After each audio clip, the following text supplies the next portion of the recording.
Okay, so on this problem, we need to simplify as far as possible. We want to get rid of all negative exponents, and we want to get just one x and one y and one number, or maybe a fraction. So what I'd usually do here is I try to simplify inside the parentheses first.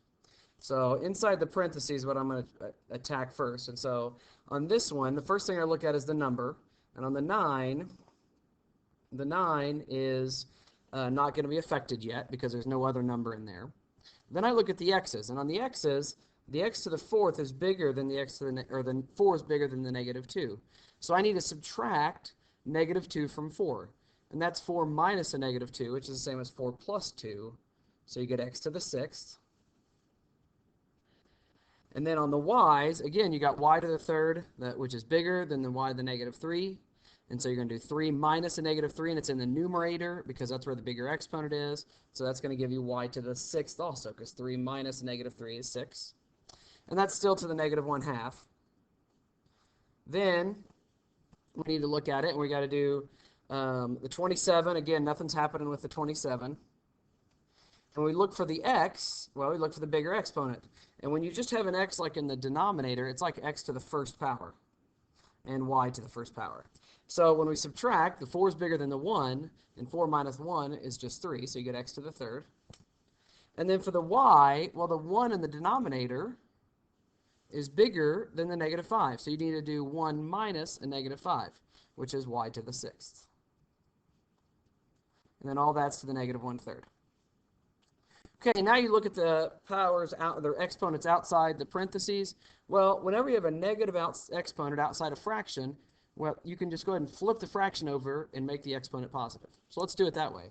We're going to flip this fraction over. We're going to make it 9x to the 6th over y to the 6th. And then that's raised to the positive 1/2. Because I flipped over the fraction, I made the exponent positive. And then do the same thing on this. 27, actually it should be y to the 6th on top. And then 27, x to the 3rd on bottom. And that's all to the positive 1/3. Now I apply the 1/2 power. Well, 9 to the 1/2, you need to remember that 1/2 means square root.